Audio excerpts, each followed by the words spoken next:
శారదమ్మ తల్లి చూడమ్మా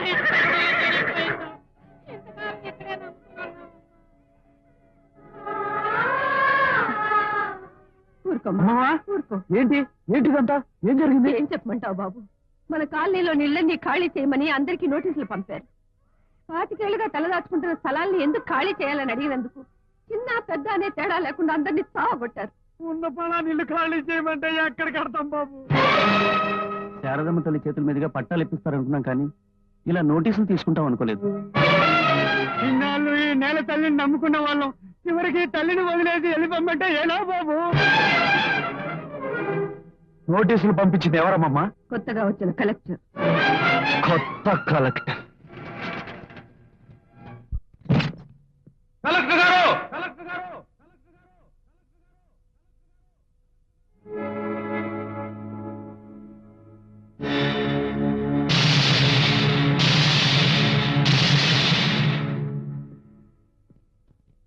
ఏమిటి ఇలా వచ్చావు?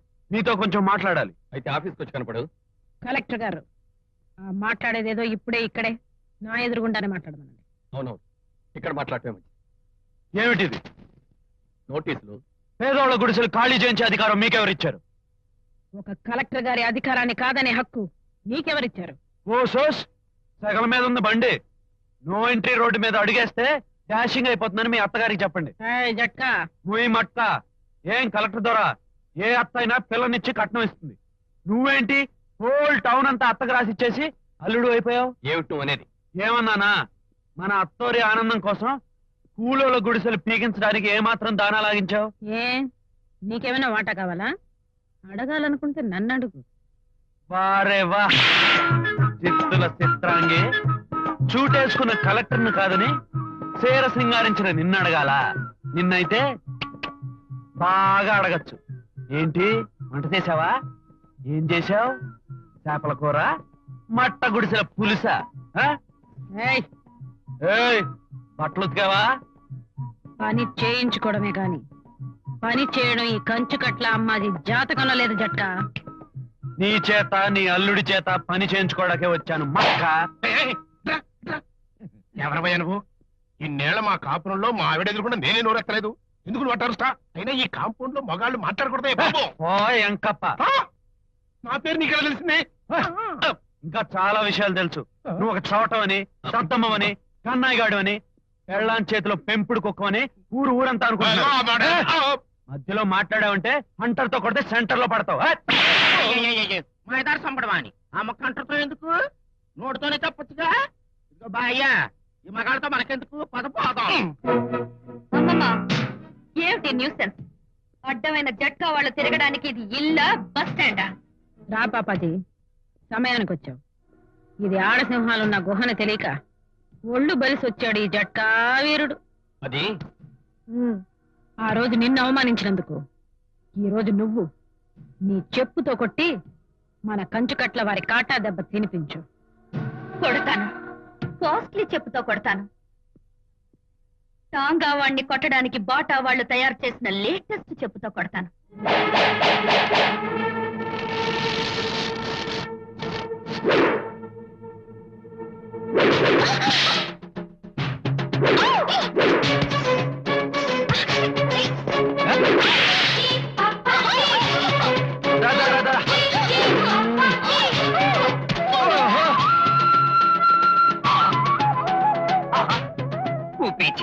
నా కాబోయే భార్యను వాడు ఫ్రెష్ గా ముద్దు పెట్టుకుంటున్నాడు. ఇట్లు నీ కొడుకు పిల్ల భిక్షం. ఏం చేస్తాం? పిల్లకి పెళ్లి నాటికి ప్రాక్టీస్ అయినా ఉంటుందని సంతోషించు. టాంగాను గుద్దిన హాండా కార్ లాగా ఏమో స్పీడ్ గా గుద్దేశావే. చెప్పుతో కొడతానని చెప్పి ముద్దుతో కొట్టేశావు. చెప్పు తీసుకున్నందుకైనా నిన్ను నా చెప్పు చేతల్లో పెట్టుకుంటాను. చూడు మా అమ్మాజీ, రాబోయే కాలంలో కాబోయే ఎమ్మెల్యే నీ ముద్దుల మనవరాలు చీర చినకుండా, శీలం చెడకుండా క్షేమంగా తిరిగి వెనక్కి రావాలనుకుంటే మీరిచ్చిన నోటీసులు వెనక్కి తిరిగి తీసుకోండి. లేకపోతే మీ అందరికీ జిల్లా లెవెల్లో సుర్రుసుమ్ అయిపోతుంది.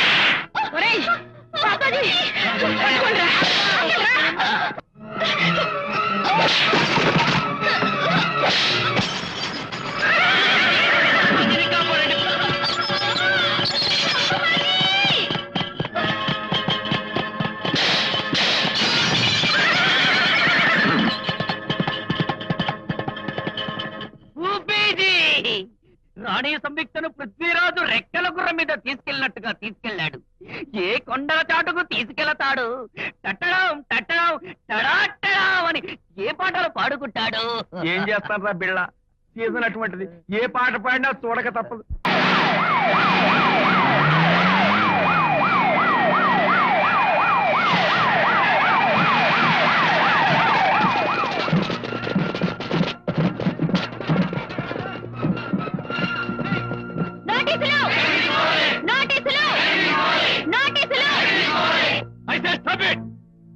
ఎక్కడ మీ నాయకుడు, ఎక్కడ మీ రాజు? మర్యాదగా బయటికి పిలవండి, లేకపోతే లాఠీ చార్జ్ చేయించాల్సి వస్తుంది. మీ లాఠీ దెబ్బలకి భయపడి మా కోసం నిలబడ్డ మనిషిని వదులుకోలేం. లాఠీ చార్జ్ చేస్తే మీ లాఠీలకు సమాధానం చెప్పే సత్తా మా దగ్గర ఉంది. ఏమిట్రా నీ ఎదురు సమాధానం? చార్జ్!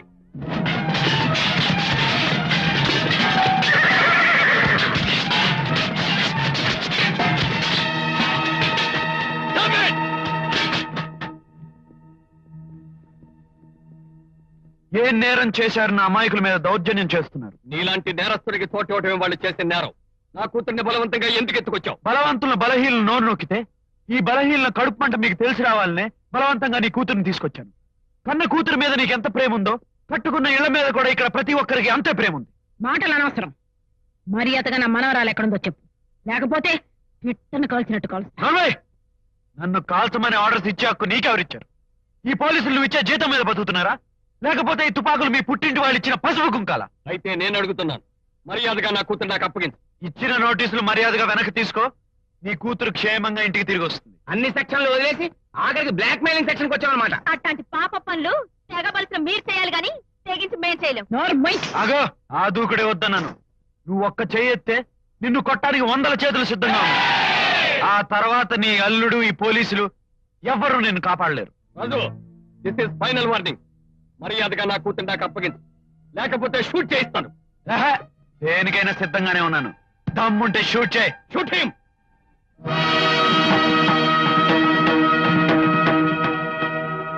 అమ్మా అమ్మా, అవునరా, అమ్మనే.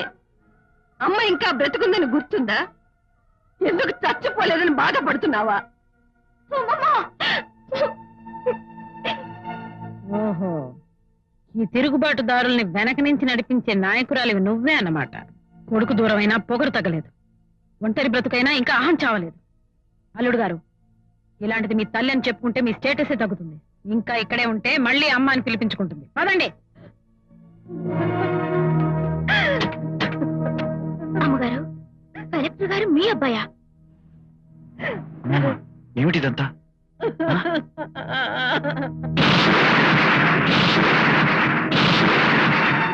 ఏమిటమ్మా, నా కళ్ళ ముందు జరిగింది నమ్మలేకపోతున్నాను.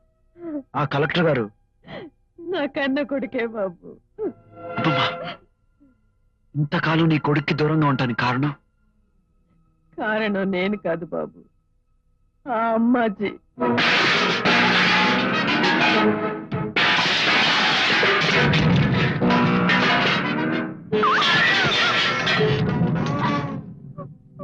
అమ్మాజీ గారు, మీకు రావాల్సిన బాకీ కోసం అమ్మాయిని కాపురానికి పంపించేటప్పుడు వచ్చి అల్లరి చేస్తారా? కాపురానికి పంపిస్తావో వల్లకాడికి పంపిస్తావో నాకు అనవసరం. ముందు పెళ్లికి చేసిన బాకీ అణా పైసలతో సహా కట్టండి. కడతానమ్మా. రేపు పంట డబ్బు చేతికి రాగానే మీ బాకీ మొత్తం కట్టేస్తాను. ప్రస్తుతానికి చేతిలో చిల్లిగా ఇవ్వలేదమ్మా. చేతిలో లేకపోతే అమ్మాయి ఒంటి మీద ఉన్నాయి కదా. ఒరేయ్, ఆగండి. అమ్మాజీ, కొత్తగా కాపురానికి వెళ్ళి అమ్మాయి ఒంటి మీద నగలు వంచుకుంటావా? అసలు నువ్వు మనిషివేనా? అంత జాలి పౌరుషం ఉన్నదానివైతే వాళ్ళ బాకీ ఏదో నువ్వే కట్టు. కడతాను.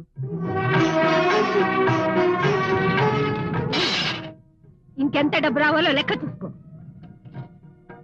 ఈ కిలం పట్టిన గాజులు, అరిగిపోయిన నక్లెస్ 15,000కి తూగుతాయా? ఇంకా ఎంత రావాలో చెప్పు. నా కూతుర్ని అల్లుడిని పండక్కి తీసుకురావడానికి మా వారు ఊరెళ్ళారు. ఆయన రాగానే నీకు నోట్ రాసిస్తాను. ఇలాంటి మాటలు అలాంటి నోట్ల మీద నాకు నమ్మకం లేదు. అమ్మాజీ గారు, శారదమ్మ గారు మాటంటే మాటే. ఆవిడ భర్త రామచంద్రయ్య గారు ఎంత మంచి వాళ్ళో ఊళ్ళో వాళ్ళందరికీ తెలుసు. వాళ్ళు ఇంతవరకు ఎంతో మందిని ఆదుకున్నారు, ఎంతో మందికి హామీ ఉన్నారు. శారదమ్మ గారు, మీ మంచితనం ఆ మూర్ఖులకు ఎలా అర్థం అవుతుంది? అవునమ్మా, ఈ ఊళ్ళో అమ్మాజీ లాంటి రాక్షసులే కాదు, ఇలాంటి దేవతలు ఉండబట్టి ఊరింకా నాశనం కాలేదు. బస్సు ప్రమాదంలో మీ అమ్మ నాన్న చనిపోయారు.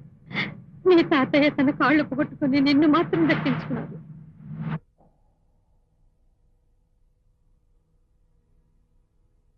ఎంతో మందికి సహాయం చేసిన నీకు ఈ పరిస్థితి రావటం. నా గురించి నేను బాధపడలేదయ్యా, కానీ నా మనవడు ఈ వయసులోనే అమ్మా నాన్న లేని దురదృష్టవంతుడయ్యాడు. ఆ భగవంతుడు నా ప్రాణాలు తీసుకునైనా నా అల్లుడిని కూతుర్ని బతికించుంటే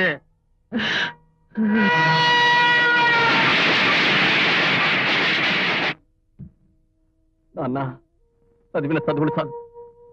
కుటుంబ పరిస్థితులు ఎలా ఉంటే మిమ్మల్ని అందరినీ వదిలి నన్ను ఎలా వెళ్ళమంటారు? ఇంకా పై చదువులు ఎవరి కోసం చదవాలి, ఎందుకోసం చదవాలి? అలా అనుకురా. కాళ్ళు లేక నేను అవిటివాడిని అయ్యాను. అనుకున్న సాధించలేని అవిటితనం నీకు రాకూడదు. ఏమైనా సరే నువ్వు అయ్యే చదివి కలెక్టర్ అవ్వాలి. అవును బాబు, నువ్వు ఈ ఊరికి ఎంతో పేరు తేవాలి. ఈ ఊరి జనానికి ఎంతో మేలు చేయాలి. రామచంద్ర గారు, అమ్మాజీ తన మనుషులు పెట్టి శారదమ్మ గారిని కొరడా దెబ్బలు కొట్టిస్తున్నారయ్యా.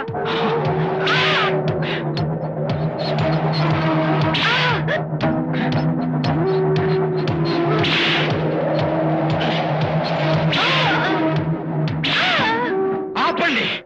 ఏమిటి దారుణం? ఏమిటా? అనుకున్న సమయానికి బాకీ చెల్లించకపోతే ఎవరికైనా ఇదే. బాకీ చెల్లించలేదా? ఏమిటమ్మా ఈ దారుణం? మీ బాకీ చెల్లించడం కోసం నా కొడుకు చదువు కోసం ఉంచుకున్న ఒక్కిల్లు అమ్మేశాను. మీ బాకీ ఎప్పుడో తీర్చేశాను కదా. ఏమిటయ్యా బుకాయిస్తున్నావు? నేను పేదవాళ్ళకి లెక్క కట్టే ధర్మ వడ్డీ పంపిస్తే ఎలా? నా కొత్త లెక్క ప్రకారం నువ్వు ఇంకా 3,000 కట్టాలి. కొత్త వడ్డీ కింద 3,000 కట్టాలా? చూడమ్మా, నీ కట్టానికి మా దగ్గర ఏమీ లేవు, రక్త మాంసాలు తప్ప. ఏమీ లేవా? నీ పెళ్ళం మెడలో మంగళసూత్రం ఉందిగా, అమ్మాజీ మర్యాదగా మెడలో తీస్తావా? లేకపోతే నేను తీయాల్సి వస్తుంది. ఆగు! ఏమిటి నీ దుర్మార్గం? దుర్మార్గం నాది కదయ్యా, నీది. నువ్వేదో దానకర్ణుడు అని, హరిశ్చంద్రుడు అని ఊరంతా నిన్ను పొగుడుతున్నారుగా. నువ్వే మాట తప్పితే ఎలా?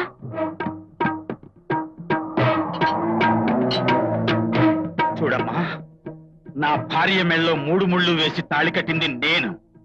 ఆ తాళి తెంచే హక్కు పైవాడికుంది, లేదంటే నాకుంది. నీకెందుకమ్మా శ్రమ? మహాతల్లి, నీకు బాకీ పడ్డ పుణ్యానికి ఆ పాపం ఏదో నేనే మూట కట్టుకుంటాను.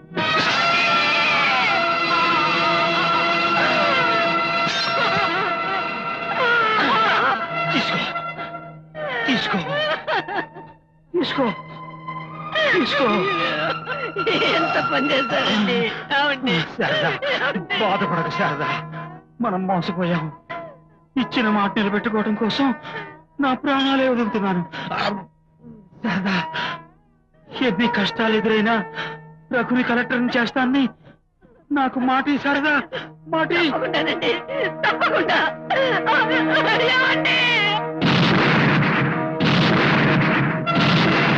అమ్మాజీ, నా భర్త ఇచ్చిన మాటకి, నీ పాపానికి గుర్తుగా నా 5వ తనంతో నీ బాకీ తీర్చుకున్నావు. నా భర్త నిండు ప్రాణాలనే బలి తీసుకున్నావు. అమ్మాజీ, నా కొడుకు కలెక్టరే వచ్చి నీ దుర్మార్గాలన్నిటికీ సరైన సమాధానం చెప్తాడని గుర్తుంచుకో. కలెక్టర్ అని చేస్తావా? అది జన్మలో జరగదు. నా కొడుకు కలెక్టర్ అవడానికి, నీకు బుద్ధి చెప్పడానికి మరో జన్మ అక్కర్లేదమ్మాజీ. మరి వాణ్ణి కలెక్టర్ని ఎలా చేస్తావు? ముష్టెత్తుకునా? ముష్టెత్తుకునైనా సరే నా కొడుకుని కలెక్టర్ని చేస్తాను. నా భర్త ఆఖరి కోరికని నెరవేరుస్తాను. రఘురాం, ఏమిట్రా ఇది? క్షమించమ్మా, అనుకున్న పరిస్థితిలో తప్పనిసరి ఈ పెళ్లి చేసుకోవాల్సి వచ్చింది. మళ్ళీ మంచి ముహూర్తాలు దగ్గరలో కూడా లేవు. నువ్వు కలెక్టర్ వై తిరిగి వస్తావు అనుకున్నాను, కానీ ఇలా కళ్యాణం చేసుకొస్తావు అనుకోలేదురా. నేను కలెక్టర్ అవటం కోసం నువ్వు కూలీనాలి చేసి పంపిన డబ్బు నాకు దేనికి సరిపోలేదమ్మా. సమయానికి వీళ్ళ అమ్మగారు నన్ను ఆదుకోబట్టే నేను కలెక్టర్ అవ్వగలిగాను. అందుకే ఈ అమ్మాయిని పెళ్లి చేసుకుని ఆవిడ రుణం తీర్చుకున్నాను. విన్నావా శారదమ్మా?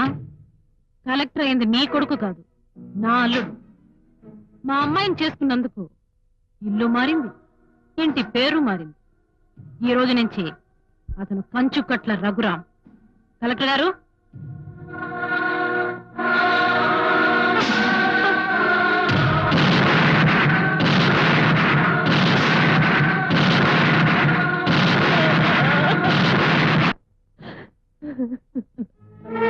అగ్ని వర్షించకూడదమ్మమ్మ, జ్వలించాలి.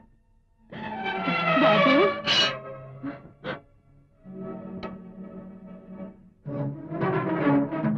ఏమిటయ్యా ఈ ఆవేశం? ఎక్కడికి? నీకు ద్రోహం చేసిన వాళ్ళందరినీ నీ కాళ్ళ దగ్గర పడేస్తాను. నన్ను ఆపడానికి ఎవడన్నా అడ్డొస్తే నిలువున నరుకుతాను. ఎవరిని నరుకుతావు? 9 నెలలు మోసి కని పెంచిన నా కొడుకున. అమ్మమ్మ, అవునయ్యా, నా కొడుకు ఏ నాటికైనా మనసు మార్చుకుని మళ్ళీ నా దగ్గరకు వస్తాడన్న ఆశతో ఇన్నాళ్ళు బ్రతుకుతున్నాను. ఇప్పుడు ఆ ఆశ కూడా లేకుండా చేస్తావా? రేపు వాడి పుట్టినరోజు, అమ్మవారి గుళ్ళో వాడి పేరుని అర్చన చేద్దాం అనుకుంటున్నాను. దానికి బదులు వాడి శ్రాద్ధ కర్మలు చేయడం చూడమంటావా? అమ్మమ్మ, నీ కన్నీళ్లు తొడవాలనుకున్నానే కానీ కడుపు కొత్త పెట్టాలనుకోలేదు. అందుకే చెప్తున్నాను, ఎంతైనా వాడు నీ మేనమావ. నీ తల్లికి నేను పంచిన రక్తమే వాళ్ళు కూడా ప్రవహిస్తుంది. రక్త సంబంధం ఉన్న వాళ్ళని మనం కాకపోతే ఇంకెవరు క్షమిస్తారు చెప్పు? అలాగే అమ్మమ్మ, నీ మనసుకు బాధ పెట్టే పని ఏదీ చేయను. ఆ అమ్మాజీకి బుద్ధి చెప్పి మావయ్య కళ్ళు తెరిపిస్తాను. మనస్సు మార్చుకుని మావయ్య నీ కాళ్ళ మీద పడేట్టు చేస్తాను.